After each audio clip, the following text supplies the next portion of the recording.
በቴዲ አፍሮ ላይ ጥብቅ ትዕዛዝ ባልደረቦቹ ታሰሩ። ጠቅላይ ሚኒስትር አብይ አህመድ ቴዲ አፍሮን ጠንከር ባለ ቃላት ከወቀሱት በኋላ የአርቲስቱ ባልደረቦች መታሰራቸው ተሰምቷል። ለቴዲ አፍሮ ሙዚቃ መልስ የሚሆን ሙዚቃ የዘፈኑት ዘፋኞችም 20 ሚሊዮን እንደተከፈላቸው ለማወቅ ተችሏል። ሁለቱ ዘፋኞች ማለትም ገላና ጎረምሳና ዮሳን ጌታሁን እያንዳንዳቸው 10 ሚሊዮን በአጠቃላይ 20 ሚሊዮን እንደተከፈላቸው ለማወቅ ተችሏል። ቴዲ አፍሮን የሚያጣጥለው ይህ ዘፈናቸው ከ2 ሚሊዮን በላይ እይታ ሲያገኝ፣ በሌላ በኩል ቴዲ አፍሮ ከ70 ሚሊዮን እይታ በላይ ማግኘት ችሏል። ጠቅላይ ሚኒስትር አብይ አህመድ ባለፈው እሁድ ቴዲ አፍሮን በቁራ መስለው ቁራ የቆሸሸ ቦታ የሚውል በመጮህ በማልቀስ አካባቢን የሚበክል ነው በማለት ጠንከር ባሉ ቃላት ከወቀሱት በኋላ የአርቲስቱ ሁለት ባልደረባዎች መታሰራቸው ተሰምቷል። የቴዲ አፍሮ ምክትል ማናጀር እና ቃል አቀባይ ማህሌት ሰለሞን እንዲሁም የቅርብ ወዳጁ የሆነው ዩሱፍ ያሲን በፖሊስ ቁጥጥር ስር መዋላቸው ተሰምቷል። ትላንት ሚያዝያ 13 2018 ዓ.ም በቁጥጥር ስር የዋሉትን የአርቲስቱን ባልደረቦች አስመልክቶ እስካሁን ድረስ የፌዴራል ፖሊስ ሆነ የአዲስ አበባ ፖሊስ ያወጡት ይፋዊ መግለጫ የለም። ጠቅላይ ሚኒስትር አብይ አህመድ በኦሮሚያ ክልል የተገነባውን ሆሮ ደንዲ ሎጅን ባስመረቁበት ዕለት እኛ ንስር ነን ቁራ አይደለንም ሲሉ ቴዲ አፍሮ መተቸታቸው ይታወሳል። ይህ ንግግራቸውን ተከትሎ የአርቲስቱ አድናቂዎች ከፍተኛ ስጋታቸውን ሲገልጹ ቆይተዋል። ጠቅላይ ሚኒስትር አብይ አህመድ እኛ ንስር ነን እንጂ ቁራ አይደለንም በማለት ሰሞኑን መናገራቸውን ተከትሎ ብዙ ውዝግብ መነሳቱ ይታወሳል። ጠቅላይ ሚኒስትሩ ስለ ሁለቱ የአዕዋፍ ዝርያ ሲያብራሩ ቁራ የቆሸሸ ቦታ የሚውል በመጮህ በማልቀስ አካባቢን የሚበክል የአዕዋፍ ዝርያ ነው ብለዋል። ይህ የጠቅላይ ሚኒስትሩ መልእክት የተሰማው ባሳለፍነው ሳምንት የተለቀቀው የቴዲ አፍሮ አዲሱ ኢቶሪክ አልበም በበርካታ ሰዎች ዘንድ እንደተደመጠና መነጋገሪያ እንደሆነበት ወቅት ነው። 18 ሙዚቃዎችን የያዘው የቴዲ አልበም በተለቀቁ በጥቂት ቀናቶች ውስጥ በሚሊዮን የሚቆጠር እይታ ማግኘት ችሏል። ለአብነት ያህል ዳስተር የተሰኘ ሙዚቃው ብቻ 14 ሚሊዮን ተመልካች ማግኘት ችሏል። ጠቅላይ ሚኒስትር አብይ አህመድ በኦሮሚያ ክልል የተገነባውን በሆሮ ዶንዲ ሎጅ ሲያስመርቁ ባስተላለፉት መልእክት በሀገሪቱ እየተገነቡ ያሉት የልማት ስራዎች ለማራከስ እንደሚሞከሩ አይደለም ብሏል። የዓለም ባንክና አይኤምኤፍ በዛሬው ዕለት በዋሽንግተን እያደረጉት ያለውን ዓመታዊ ስብሰባን በመጥቀስ በዚህ ዓመት በአፍሪካ ውስጥ ቁጥር 1 እድገት ያላት ኢትዮጵያ ናት ሲሉ ተቋማቱ መናገራቸውን ገልጸዋል። ሆኖም ግን ጠቅላዩ ይህን ካሉ በኋላ የተሰማው ዜና የተገላቢጦሽ ሆኗል። ለዘመናት በእርስ በርስ ጦርነት የምትታወቀው ኮንጎ ኢትዮጵያን በመቅደም ከሰሃራ በታች ካሉ ሀገራት ቀዳሚ መሆን ችላለች። ጠቅላይ ሚኒስትር አብይ አህመድ ግን በዚያ አይስማሙ። እኛ እንደ ንስር ወደ ከፍታ ነው የምንበረው ብለዋል። ንስር በባህሪው አርቆ የሚያይ ብዙ ከለሮችን የሚያይ በከፍታ የሚበር በከፍታ የሚመላለስ በከፍታ ርቀት አይቶ አልሞ አድኖ መብላት የሚችል የብዙ ጀግንነት የብዙ ብቃት መለያ ነው ሲሉ ጠቅላይ ሚኒስትሩ መናገራቸው ይታወሳል። ቁራ በአንጻሩ የቆሸሸ ቦታ የሚውል በመጮህ በማልቀስ አካባቢን የሚበክል ባለበት አካባቢ ላይ ከሚበላውም ከሚረጨውም የተነሳ ብዙ የቆሸሹ ነገሮች የሚታይበት የአዕዋፍ ዝርያ ነው በማለት ንግግራቸውን አስረድተዋል። ቁራ ያላቅሙ ንስርን እንደሚተናኮሉ ሲያብራሩ ደግሞ ቁራ ከላይ ያርፍበትና ንስሩን አንገቱ ላይ በመደብደብ ለመናከስ የመሞከር የመተናኮል ስራ ይሰራል። ንስሩ ግን ቁራው ላይ ተቀምጦ እየደበደበኝ ስለሆነ ምላሽ ልስጥ አይልም። ምን እያደረግህ ነው አይለውም ብለዋል። ጠቅላይ ሚኒስትሩ ገለጻቸውንም ሲቀጥሉ ንስር እንደ ቁራው ወደ ራሱ ሰፈር በከፍተኛ ፍጥነት ይበራል። ከፍታን ለንስር ዝቅታን ለቁራ አድርጎ ተፈጥሮ ስለሰጠ ወደ ላይ እየወጡ በሄዱ ቁጥር ቁራው እንኳን ከላይ ሆኖ መደብደብ ይቅርና ከላይ ሆኖ መቀመጥ ከፍታውን መቋቋም ስለማይችል መፈጥፈጥ ይጀምራል። እኛ እንደሱ ነን።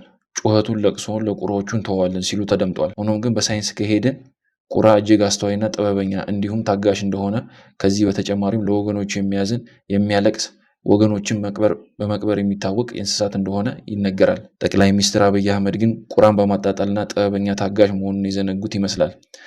ቴዲ አፍሮ መንግስት ሊሰማው እንደሚገባ ዲፕሎማቶች እየተናገሩ ነው። አሜሪካዊ ዲፕሎማት አምባሳደር ቲቦር ናጂ የኢትዮጵያ ዝነኛ አቀንቃኝ ቴዲ አፍሮን ሙዚቃ እንዲያዳምጡ ለተከታዮቻቸው ጥሪ አቅርበዋል። ቲቦር ናጂ በማህበራዊ ሚዲያ ገጻቸው ኤክስ ባስተላለፉት መልእክት ሙዚቀኞች ከጋዜጠኞችና ከባለሙያዎች ይልቅ እውነትን ለመናገር ከፍተኛ ተጽዕኖ እንዳላቸው ጠቁመዋል። ወደዱትም ጠሉትም ቴዲ አፍሮ በኢትዮጵያ ፖለቲካ ውስጥ እንደ ችግር የሚመለከታቸውን ጉዳዮች በመስፈን ለመግለጽ ያሳየው ዝግጁነትና ድፍረት አድናቆት ይገባዋል፣ ስሙት ብለዋል አምባሳደር ቲቦር ናጂ።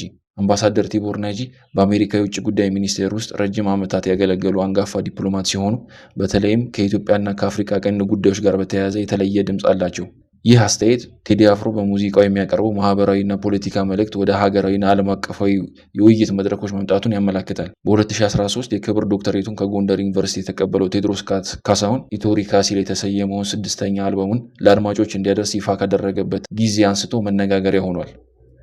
በዓመቱ 8ኛ ወር 8ኛ ቀን 8ኛ ሰዓት ላይ ለህዝብ እንደሚቀርብ የተነገረለት የቴዲ ሙዚቃ በተመለከተ ሊሰጥ የነበረው ጋዜጣዊ መግለጫ እና የቀጥታ ስርጭቱ መሰረዙ ተነግሯል። ከዚህም ባሻገር በቅድሚያ ሙዚቃው ይለቀቃል ተብሎ የነበረበት የሰዋሰው መልቲሚዲያ እና የቴዲ አፍሮ የነበራቸው የስርጭት ውል ማፍረሳቸው የወሬው ሌላ ውዝግብ አካል ሆኖ ነበር። በኋላ ሰዋሰው መልቲሚዲያ በሰጠው መግለጫ ከቴዲ አፍሮ ጋር የገቡትን ውል ያቋረጡት በአሳታሚውና በድምፃዊው መካከል ባለው ውል ውስጥ በተካተቱ አዳዲስ ጉዳዮች መንስኤ መሆናቸው አብራርቷል።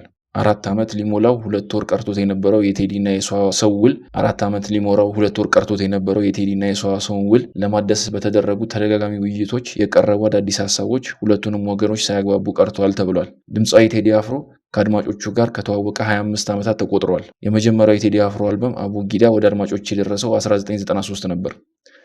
ቴዎድሮስ ካሳሁን በእነዚህ 25 ዓመታት ውስጥ 6 የሙዚቃ አልበሞች ወደ አድማጮቹ ለማድረስ በቅቷል። ቴዲ በእነዚህ ዓመታት ሁሉ ልባቸው እንደ ሰም የሚቀልጥባቸው አድናቂዎች፣ ፊታቸውን በመከፋት የሚጠየምባቸውን ተቺዎች አፍርቷል። ኢትዮጵያዊነት እንዴት ይገፋ ለሚልላቸው የነፃነትና የመብት ፊት አውራሪ እንዲሁም የዘመኑ ድምፅ ሲሆን ልባቸው ለሚጎሽባቸው ደግሞ ድምፃዊ ብቻ ነው። ቢሆንም ግን ቀኙም ግራውም ዳር ተመልካቹም ሆነ መሀል ላይ ያለው ተውረግራጊ እኩል የሚያዳምጠው የሚተነፍሰው በሺዎች የሚመነዘርበት የሚያደምጠው የበርካቶች ልብ በብርቱ መልእክቱ የሚያንኳኳ ነው። በ25 ዓመታት የሙዚቃ ህይወቱ የቴዎድሮስ ስራዎች ብቻ ሳይሆኑ እርሱም እንደተወደደ ለመቀጠሉ ምክንያት ምንድን ነው?